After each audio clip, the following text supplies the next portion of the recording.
Hello दोस्तों, Hindi स्टोरिया channel आपका अभिनंदन करता है। कहानी सुनने के लिए आपका धन्यवाद। कहानी पसंद आए तो लाइक और सब्सक्राइब जरूर करें। बिना देरी किए चलिए कहानी शुरू करते हैं।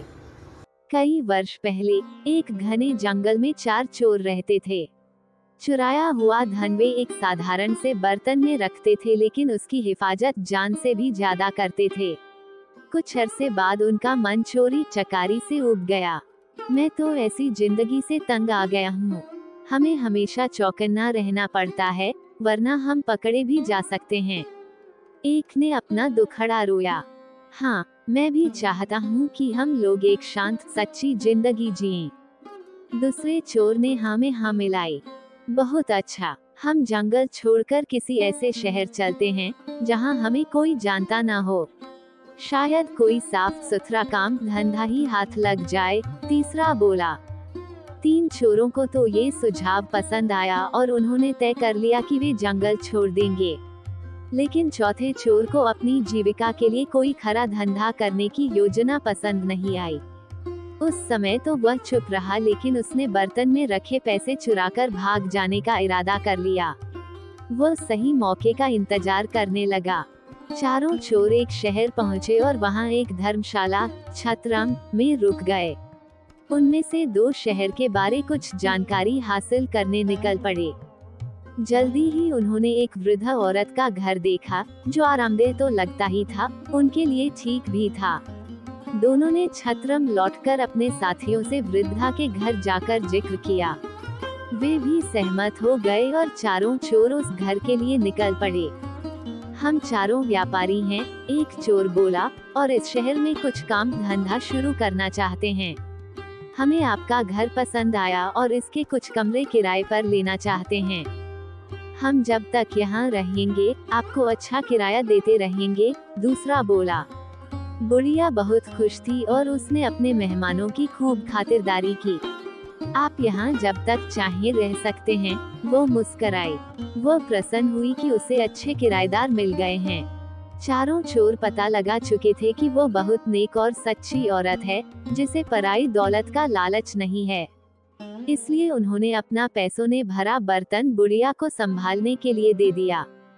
कृपया इस बर्तन को ध्यान से रखिएगा। एक ही शर्त है, इसे देना तभी जब हम चारों साथ में इसे मांगने आएं। ठीक है, बुढ़िया ने बर्तन लेते हुए कहा।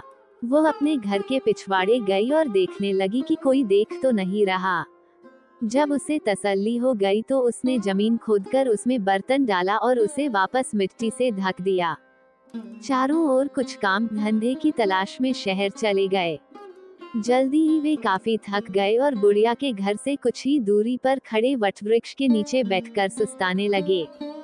तभी एक औरत लस्सी बेचती हुई वहां से निकली। चारों ने थोड़ी लस्सी खरीदने का निश्चय किया। लस्सी बहुत स्वादिष्ट थी। उन्होंने सोचा कि दोपहर के भोजन के साथ पीने के लिए थोड़ी लस्सी भी ले ली जाए। पर 3 चोर तो बहुत थक गए थे। लस्सी डालने के लिए बुढ़िया के घर से बर्तन लाने की हिम्मत किसी में नहीं थी। चौथा चोर, जो किसी ऐसी ही घड़ी की प्रतीक्षा में था, झट से जाने के लिए तैयार हो गया। वो बुढ़िया के घर पहुंचकर बोला, मुझे मेरे साथियों ने बर्तन लाने के लिए भेजा है, लेकिन मैं तो ये बर्तन तभी दूंगी जब तुम चारों इकट्ठे आओगे। वह मना करती हुई बोली। उस चोर के दिमाग में एक विचार आया। मेरे साथी यहाँ से कुछ ही दूर केले के पेड़ तले बैठे हैं, आप खुद ही पूछ ले, उसने राय दी। बुढ़िया घर से बाहर निकली। उसने तीनों को पेड़ के नीचे बैठे हुए देखा। क्या आपने अपने दोस्त को बर्तन लाने भेजा है? वह चिल्लाई। जी, कृपया उसे दे दीजिए, तीनों चोरों ने जवाब दिया। बुढ़िया ने सोचा कि उन्हें अपना बर्तन किसी कार्य हेतु चाहिए होगा, जो उन्होंने अपना विश्वसनीय साथी भेजा है। उस चोर को फावड़ा देती हुई वह बोली कि पिछवाड़े से खोदकर बर्तन निकाल ले। इतना कहकर वह अपने घर के कामों में उलझ गई। चोर ने बर्तन निकाला और चुपके से पिछले दरवाजे भाग खड़ा हुआ। इस बीच उसके दोस्त चिंतित हो रहे थे। काफी वक्त बीत चुका था और उनके साथी का कुछ पता नहीं था। तीनों बुढ़िया के घर गए। हमने अपना साथी एक बर्तन लाने भेजा था, वो कहाँ है? उन्होंने पूछा। मैंने तो बहुत पहले ही उसे बर्तन खोदने के लिए कुदाली दी थी। उसने आपको बर्तन नहीं दिया। बुढ़िया हैरान थी। तीनों चोर समझ गए कि उनके साथी ने उन्हें धोखा दिया है। हमने आपको कहा था कि बर्तन तभी देना जब हम चारों आपके पास आएं। आपने हमारी बात नहीं मानी। हमें लगता कि हमारे साथी ने आपके साथ मिलकर हमारा पैसा हथियाने का षड्यंत्र रचा है। वे बोले। बुढ़िया बहुत दुखी हुई।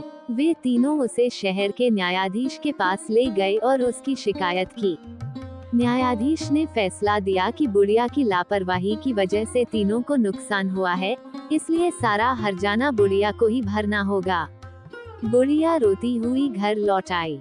बुढ़िया के घर लौटने के बाद वह बहुत दुखी थी। उसने सोचा कि उसने अपने मेहमानों पर विश्वास किया, लेकिन उनके एक साथी ने उसे धोखा दिया। वह अपनी बेगुनाही के लिए रो रही थी, लेकिन उसके मन में एक विचार आया। अगर मैं न्यायाधीश से अपनी बात सही तरीके से कहूं, तो शायद वो मेरी मदद कर सके, उसने सोचा। अगले दिन बुढ़िया न्यायाधीश के पास गई और उसने अपनी पूरी कहानी सुनाई। उसने कहा, मुझे विश्वास था कि चारों चोर अच्छे लोग हैं, लेकिन उनमें से एक ने मुझे धोखा दिया। मैंने तो बस उनकी बात मानी थी। मैं तो केवल एक साधारण औरत हूँ, मुझे न्याय चाहिए। न्यायाधीश ने बुढ़िया की बात ध्यान से सुनी और समझा कि वह सच बोल रही है। उसने चोरों को बुलाया और उनसे पूछा, क्या तुमने अपनी साथी को धोखा दिया? चोरों ने एक दूसरे की ओर देखा और फिर बोले, हाँ, हमारे साथी ने हमें धोखा दिया है। हमने बुढ़िया से कहा था कि बर्तन तभी देना जब हम चारों साथ में आएं। लेकिन वह चोर अकेला गया और बर्तन ले गया। न्यायाधीश ने चोरों की बात सुनकर फैसला किया। उसने कहा, बुढ़िया को इसके लिए दंडित नहीं किया जा सकता क्योंकि उसने केवल आपकी बात मानी थी। तुम चारों ने एक दूसरे पर भरोसा किया और एक साथी ने धोखा दिया, इसलिए तुम्हें अपनी गलती का एहसास करना होगा। न्यायाधीश ने चोरों को आदेश दिया कि वे बुढ़िया से धोखे से लिया हुआ धन लौटाएं और उसे क्षतिपूर्ति दें। चोरों ने अपनी गलती स्वीकार की और धन वापस लौटाया। बुढ़िया ने धन पाकर धन्यवाद दिया और चोरों का धन वापस देकर कहा, मैंने कभी नहीं सोचा था कि आप लोग ऐसे होंगे, लेकिन अब मैं समझ गई हूँ कि विश्वास और धोखा दोनों का क्या महत्व है। चोरों ने अपने व्यवहार पर पछताया और उन्होंने तय किया कि वे फिर कभी चोरी नहीं करेंगे। उन्होंने बुढ़िया से माफी मांगी और उसके साथ मिलकर काम करने का निर्णय लिया। इस प्रकार चारों चोरों ने अपनी गलतियों से सीख ली और बुढ़िया के साथ मिलकर एक नए जीवन की शुरुआत की। वे अब सच्चे व्यापारी बन गए और शहर में सम्मानित जीवन जीने लगे। इस कहानी से हमें ये सीख मिलती है कि विश्वास और ईमानदारी का महत्व हमेशा बनाए रखना चाहिए, क्योंकि धोखे से केवल नुकसान होता है।